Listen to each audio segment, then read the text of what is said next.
Wow, grabe po itong nangyayari. Kaya naligo muna ako, kaya pinagpawisan ako habang katapos maligo. Nalulula po ako sa napakaraming daan-daang milyon at saka bilyong nawawala sa ating bayan. Pagkatapos nga po ito, naglabasan na ang mga pangalan ni Speaker Romualdez Saldico, Congressman Roman, Congressman Noel, at kung sino-sino pang mga kongresista ang di umani tumatanggap ng 25 to 30% na in-expose po ng mag-asawang Diskaya sa Blue Ribbon Committee. Pero siyempre, expected natin kanya-kanyang deny. May mga denial na po. Pero itong bandang huli, may na-discover na namang mas matindi pa rin na nakakapagpasok ng nakakalulang pera sa loob ng Department of Public Works and Highway. Ito, pakinggan niyo itong mga pagkatanong na ito. Dagdag pa rin yung informasyon tukol dito. Grabe ito. Pero hindi po ako gawa nun, Your Honor. Yung post project. Hindi po ako gawa, ginamit lang po yung lisensya ko. Oh.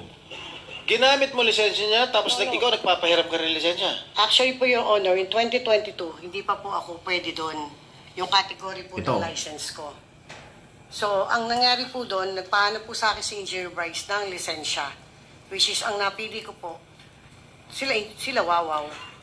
Ikaw ba may-ari ng SIMS? Yes po, Your Honor. Anong sole proprietor din? Yes, Your Honor. Sold din? Yes. Magkano kapital mo? Noong 2021, Your Honor, nasa 1 million lang po yun. Wow. Kasi maliit lang naman po yun. 2021 ang lito. 1 million. 1 million na kapital? Kapital. Yes po. Pero magkano kontratang na-award siya ng DPWH? actually po, Your Honor, maliliit pa lang po yun. Magkano? Huwag kang magsinungaling dito. Hindi po, Your Honor. Hindi po ako nagsisinungaling. Magkano? Minsan po, Your Honor, sa MPB po, may 1 point something. 1.5, 1 million. Ganun po, Your Honor. Sa umpisa, maliliit.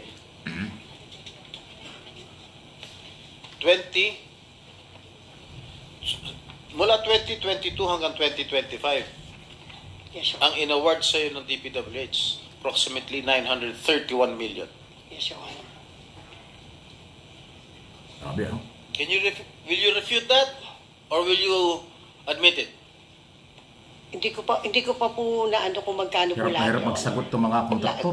Sinasabi mo lang 1.5 million lang eh. Yung po kaunahan na. I'm asking you from 2022 up to ang mga ang value nito talagang malaki yan. Kung kamukha nito, itong dito sa Barangay Birhen, 49 million. Well, mahaba po yung hearing, halos maghapon. Hindi pa nga tapos hanggang ngayon. Alam ba ninyo na ang lumabas maghapon, nakinig po ako. Unang pinaputok ni Congressman Toby Chanco ng Navotas, yung small committee ang gumagawa ng insertion. Okay? Yung daw small committee ay pinamumunuan lang ng chairman ng committee na si Saldico ng Committee on Appropriation. Tapos, dalawang majority leader at majority leader. Yun lang po ang gumagawa po nung at saka senior vice chairman ng committee. Insertion, doon ang singitan. Nakakalulang pera. Inilaglag na po ni Congressman Toby Chanco ang Kongreso, ang buong Congress, na sila daw ang nasa likod nitong mga insertion dahil nga hindi malinaw ang paggawa ng batas o ng budget para sa taon-taon na dumadaan sa Kongreso. Tapos nasundan po yung expose nitong Pacifico at saka Sara Diskaya. Yung mag-asawa, pinangalanan na po si Speaker Romualdez Saldico at kung sino-sino mga congressman, kasama si Congressman Roman ng Pasig, Congressman Noel dati ng party list, at kung sino-sino pa akong congressman. Grabe po ang lagayan. 25 to 30%. Talagang magagalit at papawisan ka dito sa mga malaking perang itong perang-pera ho ng bayan. Tapos bandang huli, na-discover ni Jingo Estrada doon sa babaeng kontraktor na nagdi-deliver siya ng 250 million. Minsan daw 100 million cash. Kahon-kahon, malalaking kahon. Dinadala sa public works yung pera. At alam daw ng mga empleyado na pera yun. Panlagay sa mga taga-government, mga district engineer, mga taga-public works. kontraktor nagdadala ng daan-daang milyon cash para lang ho sa komisyon. Mga kaibigan, pera po ito ng mamamayang Pilipino. Sa dami po na naghihirap, tapos ganyan po ang kalaking pera ang kanilang pinapakalat. Ang sabi po ng mag-asawang Diskaya, wala silang magawa, tinatakot sila, hindi bibigyan ng kontrata. Ipatitigil ang kontrata. Pipigilan ang pagbabayad ng gobyerno pag hindi na ibigay ang 25 to 30% sa bawat congressman. At ang daw kung tumatanggap ng mga congressman at ng kanyang mga tauhan ng pera, ang sinasabi, ang 25% ay kay Speaker Romualdez at kay Saldico, Chairman ng Committee on Appropriation. Grabe po. Natural, expected natin. Nag-deny na po ang mga congressman. Nag-speech pa si Speaker Romualdez. Wala naman kasing aamin. Ngayon, itong akusasyon, paratang na ito, denial na ito, ang kawawa ay taong bayan. Nagpapatunay talagang garapalan, ang graft in corruption, pagnanakaw ng volume ng pera sa mga mamamayang Pilipino. Sa kabila ng ito'y inutang lang. Hindi ito kinita sa pagkolekta ng buwis. Bakit ganito ang ating bansa? Bakit ganito ang ginagawa ng mga politiko? Again, iriring niyo ko ang aking panawagan. Mahalawak ang pagbabago sa gobyerno. I-abolish ang Kongreso, ang Senado, i-abolish ang saligang batas, revolutionary government. Ang dapat gawin at gumawa ng bagong batas. Ipataw ang parusang death penalty sa mga magnanakaw ng gobyerno. Wala po eh. Lumabas na ang mga pangalan, puro denial. Inamin na ni Diskaya na siya ang nagbibigay ng pera matapos niyang makolekta. At hindi naman siya makakaroon ng pera at magkakaroon ng project kung hindi dahil sa mga congressman. So, yung sabwata ng congressman, district engineer at mga contractors, lutang na po. Umami na.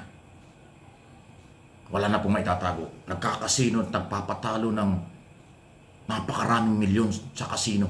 Si Alcantara at yung Hernandez na nagtutulakan pa. Ang gaganda ng mga relo, ang gaganda ng mga sasakyan.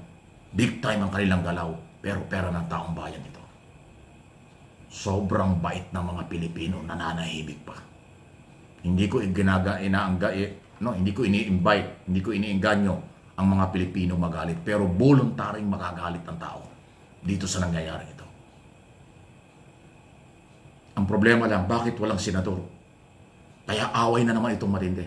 Kasi sa Blue Ribbon Committee ng Senado, pumutok ang mga pangalan ng congressman. At kung magkano ang partihan, percentage. So ang Kongreso, riribat yan, gagantiyan, mag-iimbestiga siya, ang senador naman ang iipitin. So magtutula ka na lang. Ganyan na pong kalala ang sitwasyon sa ating bansa.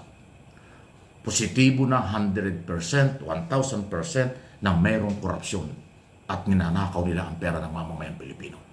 Nagkukunwari lang silang walang kinalaman, nagdi-deny, nag-aakusa, pero lutang na po. Kaya nagkaroon ng project, may korupsyon. Pagkatapos ng project, may partihan. Wala pa daw yung project, nagpapartihan na. 25% ang napupunta sa Kongreso. Iba pa yung sa kontraktor. Iba pa yung sa district engineer. Kaya butot balat na lang po ang natitira sa pera ng bayan para sa project. Nakakalula, nakakagalit. Grabe po ang pag-aabuso ng mga opisyalis ng gobyerno pwedeng noon at hanggang ngayon.